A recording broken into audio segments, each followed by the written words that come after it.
Level 1. The Scratch-Off Winner. You buy it at a gas station, probably on a Tuesday. You're already thinking about something else when you hand over the $2, the drive home, what you need from the freezer, whether you remember to pay the internet bill. The cashier slides the ticket across the counter. You fold it in half without looking at it. You put it in your pocket.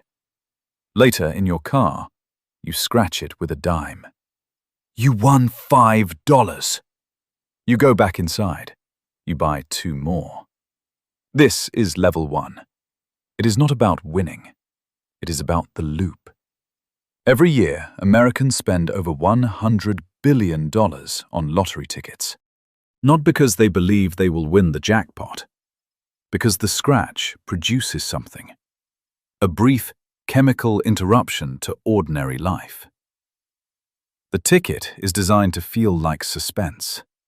The win, even a small one, is designed to feel like proof that this time might be different. You win $3 on one of the new tickets. You scratch the other. Nothing. You walk back to your car.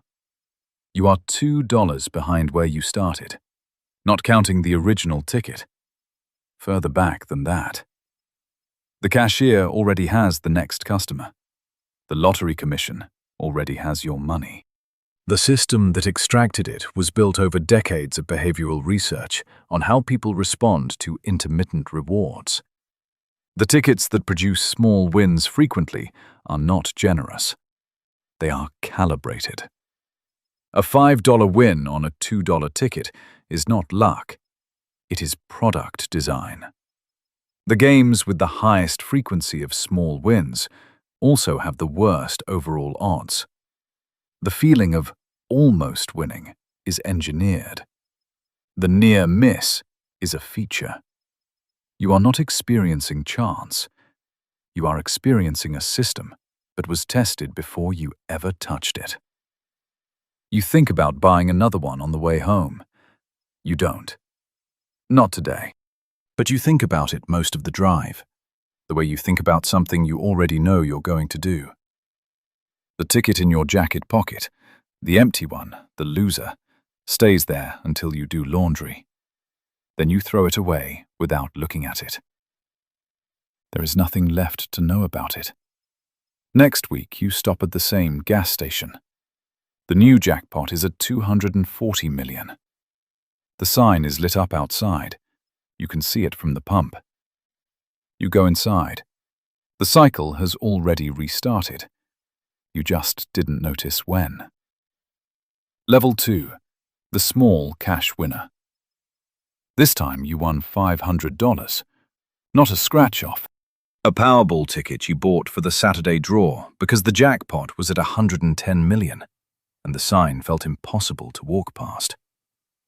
You didn't win the jackpot. You matched 4 numbers and the Powerball. The machine at the gas station can't pay out amounts above $600, so they direct you to a lottery retailer. You drive 20 minutes. You stand in a short line. A woman in front of you has a paper bag of tickets she feeds into a scanner one at a time. She checks each number on her phone before the scan. She finds nothing. She leaves with the empty bag. You collect your $500 in cash. No paperwork. No ID required. Under $600, there is no federal reporting obligation. You drive home with the envelope on the passenger seat. That evening, you pay the electric bill. You buy groceries. You put $80 toward the credit card that has been sitting at a balance you haven't wanted to look at directly. 3 days later, the $500 is gone. Not all at once. In the ordinary way money leaves, utilities, food, small debts, a tank of gas. You feel something close to disappointment. Not because you expected more, because for a few days the pressure was slightly less. Then it wasn't. You are not worse off than before. You are exactly where you were. But the gap between what you have and what you briefly imagined might be possible feels wider now, not smaller. Economists call this the reference point problem. When you briefly had more, your baseline shifted. Going back to normal doesn't feel like normal anymore. It feels like a small loss, even when nothing has actually been taken. Your employer doesn't know. Your landlord doesn't know. The people you owe money to don't know. At $500, no one ever needs to know. This is still the level where winning is private, where the money can come and go without consequence, without documentation, without anyone adjusting their understanding of who you are. That will change. The jackpot is at 220 million on Thursday. You still have the lottery app on your phone. You check it while you're waiting for the laundry. You buy another ticket on the way home. This is the part the Lottery Commission counts on. Not the wins, the almost wins, and the what-ifs that follow them. Level 3. The tax surprise. You won $25,000. A scratch-off game, $10 ticket. You bought it on impulse at a pharmacy and scratched it in the parking lot with your car key. The number under the panel said 25,000. You sat in the car for 4 minutes before you started the engine. The lottery claims office is in the state capital, 40 miles away. You make an appointment. You bring your ticket, your ID, and a folder you assembled the night before with documents you weren't sure you'd need, but felt better carrying. At the counter, the woman takes your ticket. She scans it. She confirms it's valid. She hands you forms. She explains in a practiced voice that the lottery is required by federal law to withhold 24% of any prize over $5,000. You do the math while she's still talking. 24% of $25,000 is $6,000. You will receive a check for $19,000.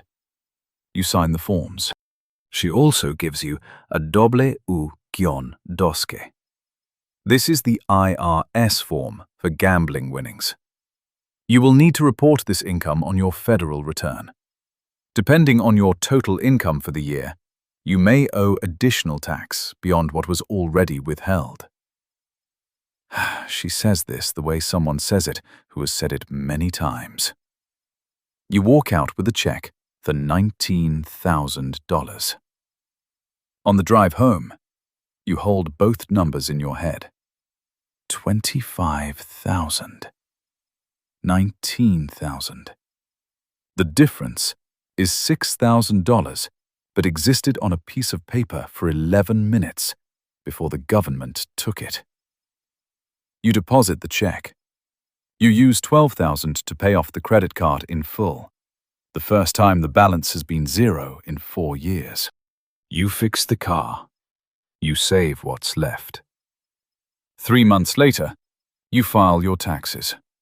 Your accountant finds that the prize pushed your total annual income into a higher bracket. You owe another $800 in April. The $25,000 became $19,000, then $18,200. You pay it. You don't argue. There is nothing to argue about. This is how the system works. It was never hidden. The rules were printed on the back of the ticket in small text, in a section you didn't read before you bought it. What you won was always provisional. What you kept was always the real number. The next time, the number will be bigger. What gets smaller will surprise you. Level 4. The number smaller than it sounds. You won $500,000! You are at a regional lottery claim center this time. A man with a printed chart explains the tax structure with the same practiced neutrality as every other person you have met in these offices. Your prize will be subject to federal income tax. The win pushes your total annual income well above the highest bracket threshold. Federal rate on the jackpot portion, 37%. Your state adds another 5.5%. Combined rate, 42.5%. You won $500,000! You keep $287,500. A woman from the lottery communications office asks if she can photograph you for the lottery website. You say yes, before thinking about whether you should. She thanks you. You smile. She takes the photo. You drive home with a check that looks nothing like the number on your ticket. That night, you sit at your kitchen table with a piece of paper and list what $287,000 can do. Pay down the mortgage significantly. Fund the retirement account you've been deferring for 3 years. Emergency fund, fully stocked for the first time. New car. The list fills the page. You are genuinely ahead. This is real money. Real change. More than most people receive in an unexpected windfall in their lifetimes. But 500,000 has a sound to it, a weight, a version of the future that the number conjures when you hear it. 287,000 sounds like something else, solid but smaller, achievable but contained. You understood taxes before today, conceptually, intellectually. You knew the rates existed.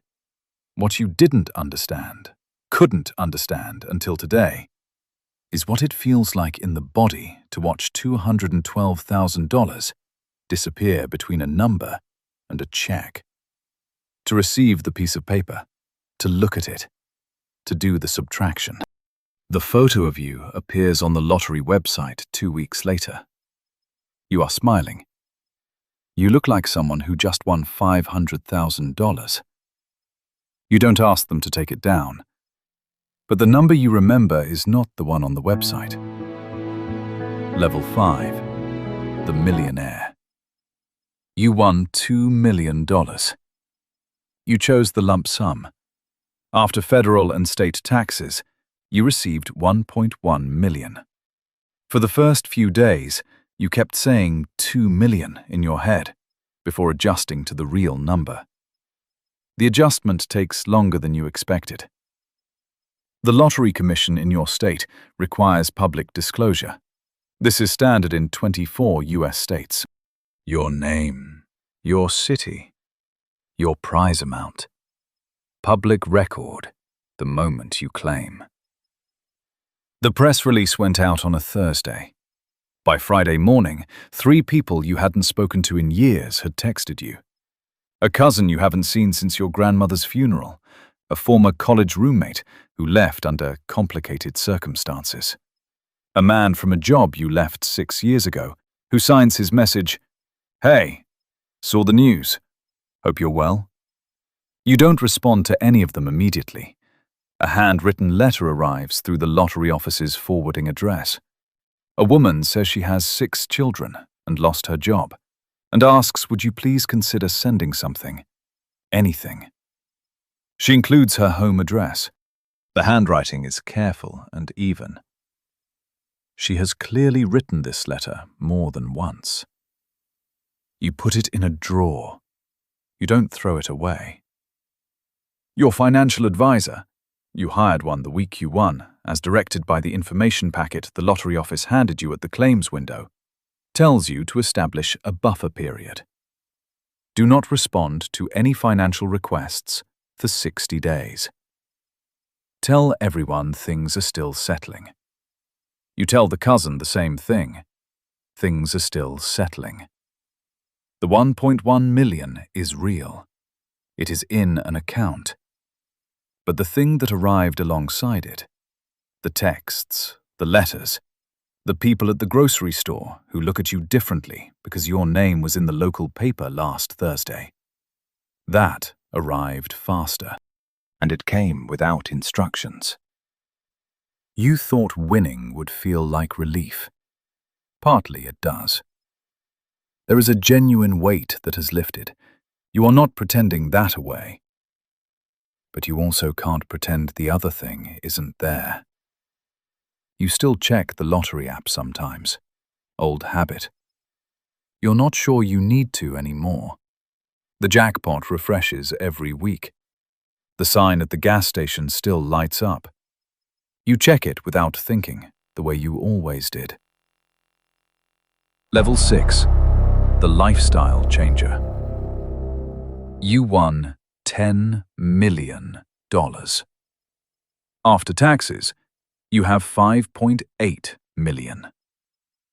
You quit your job on a Tuesday.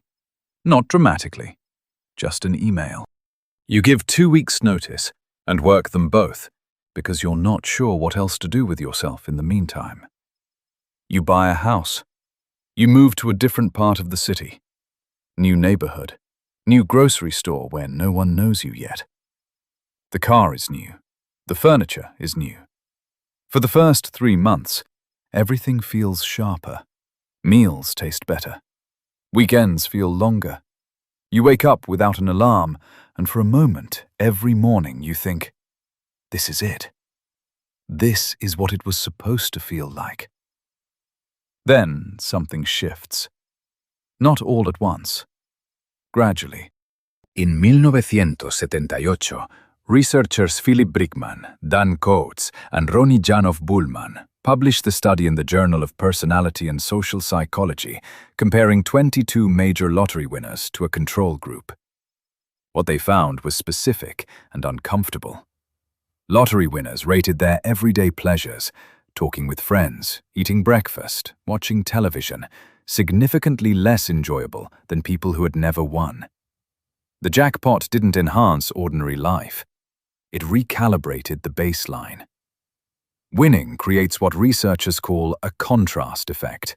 After experiencing something extraordinary, ordinary things register as less than they used to. What used to be enough stops feeling like enough. You notice it first with food. Nothing tastes the way the price suggests it should. Then with travel. Then with mornings. The house is beautiful. You know it's beautiful. You look at it sometimes and remind yourself that it's beautiful. The reminding is the part you didn't expect. Your old friends are still your old friends. Most of them. But the conversations carry a slight stiffness now. Something you can feel, but can't name. You don't know if they're different, or you are. Probably both. The money didn't change the relationship. It changed the room the relationship happens in, and neither of you knows quite how to stand in it. You still have the ticket, the original. You kept it in a small envelope in your desk drawer after the claim. You don't know why. You haven't opened it in months. You told yourself you'd keep it as a reminder. Of what, exactly? You're less sure than you were when you said it. Level 7. The Wealth Manager. You won $50 million. Lump sum. After taxes, federal 37%, state 6%, you received $28.7 million in a wire transfer on a Thursday afternoon. Before that Thursday, you had 3 meetings. One with an estate attorney, one with a CPA who specializes in high net worth tax strategy, one with a fee-only financial advisor.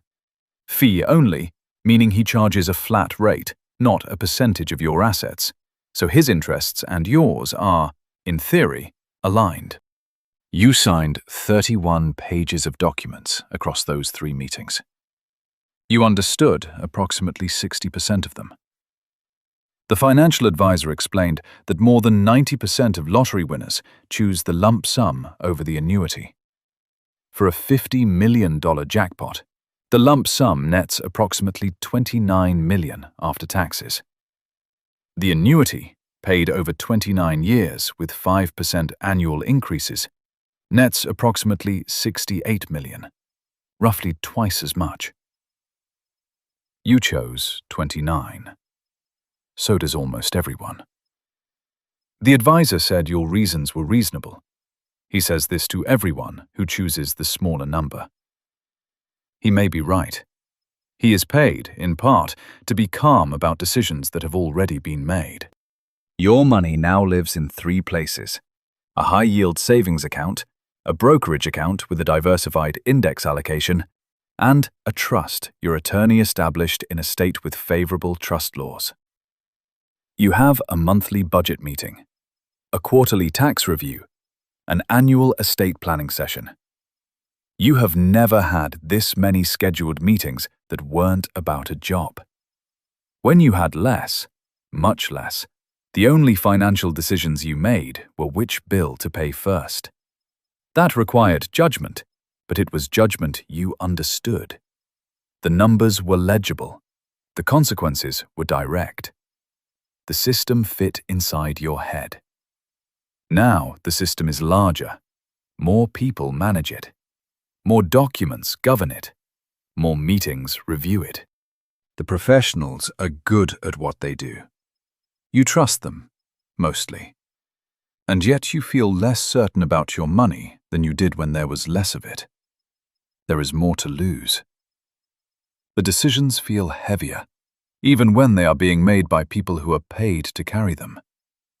You ask the financial advisor once, at the end of a quarterly review, "Is this feeling normal?" He says, "It's very common." You're not sure that's the same thing. You don't ask again. Level 8. The named. You won $200 million. You tried to remain anonymous. You hired an attorney immediately after confirming the ticket. You asked about claiming through a trust. Your attorney researched every available structure. You were in one of the 24 states where public disclosure is required by law. Even trust arrangements in your state require the beneficiary's identity to be disclosed to satisfy lottery regulations. The name attached to the claim would be yours.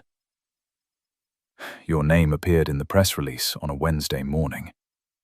By Wednesday afternoon, a security consultant retained by your attorney was walking through your home. He assessed entry points. He recommended new locks, a monitored perimeter system, and a change to your daily routine. He said in a measured voice, "Predictability is risk." He told you to vary the routes you drive. He told you not to share your location. You don't use social media frequently. You understood what he meant anyway. Requests began arriving through the lottery's forwarding address. Letters. Some heartbreaking. Some demanding.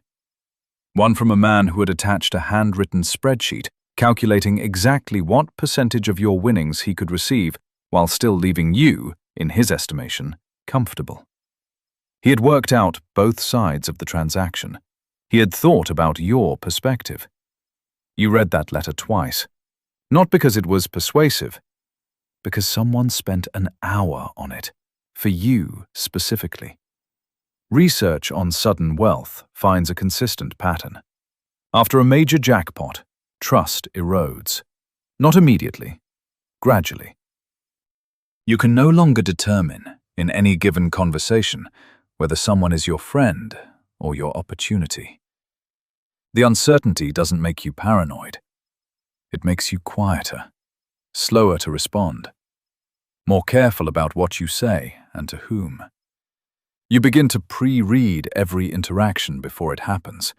You become, without deciding to become, a person who guards the door. There is a name that comes up repeatedly in research on large jackpots. Jack Whittaker won $314 million in Powerball on Christmas Eve. 2002, the largest single-ticket jackpot in U.S. history at the time.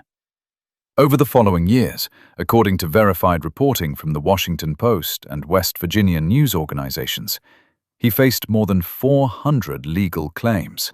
His granddaughter, Brandy, was found dead in December 2004. His daughter, Ginger, died in 2009. In interviews, he said publicly that he wished he had torn the ticket up. He died in 2020. The ticket is still in the envelope in your desk drawer. You moved it with you when you left the first house. You moved it again with the second. You still haven't opened it. Level 9. The $500 million. The announced jackpot was $750 million. You took the lump sum. The cash value before taxes was $460 million. The IRS withheld 24% at the moment of payment. $110,400,000 held before you saw the wire transfer. Your account received $349,600,000. Then the return. Federal marginal rate on the full lump sum, 37%. State, 5.7%. After accounting for the withholding already applied, the additional tax owed in April was significant. Net received, after all federal and state obligations, approximately $267 million. Your legal and financial team expanded.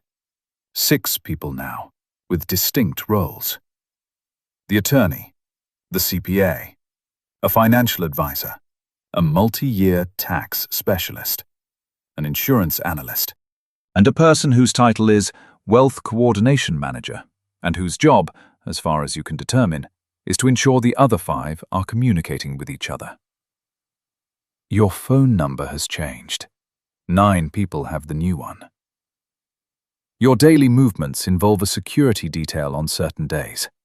The monitoring system for your home costs more per month than your first apartment cost per year. Correspondence comes through a legal forwarding address. You no longer see most of it. It is filtered first. Your family is complicated, not broken. Complicated in ways that existed before the win, in smaller forms, and are now larger because the money gave everything more pressure. Fault lines that were invisible became visible. Relationships that seemed stable revealed that part of their stability had been borrowed from the ordinary difficulty of not having money to disagree about. You have more than enough. More than you can spend in your lifetime. More than your children could reasonably spend in theirs, managed carefully. The team manages it carefully. But the freedom you expected, the release from the particular weight of financial constraint that had shaped your decisions for 40 years, that did not arrive the way you thought it would. It didn't disappear. It relocated. There is still a weight. It has a different shape now, and different people around it, and different language for it. But it is still there, and you still carry it, and most mornings it is the first thing you feel when you wake up. Level 10. The jackpot. The Powerball jackpot was $1.9 billion. You are the sole winner. Your name appeared on a national news network before you had told your mother. The Lottery Commission released a statement. Your state requires disclosure. Your attorney had already begun drafting the security protocol, the privacy strategy, the response framework. It didn't matter. By the time the attorney called, your phone, the original one, the number 15 people had already received 47 messages. You turned it off. You picked up the new one. The financial team met the following morning. 9 people in a conference room. 7 of them you had never spoken to before the previous week. They discussed trust structures, estate planning, charitable giving vehicles, generation skipping provisions, and federal gift tax exemptions. You sat at the head of the table and signed documents. After the first 30 minutes, you stopped reading them fully. You initialed where they pointed. The CFP Board of Standards reports that nearly 1 in 3 major lottery winners eventually declares bankruptcy. Not 70%. That figure has been officially debunked by the National Endowment for Financial Education, which stated publicly that they never issued it and could not verify its source.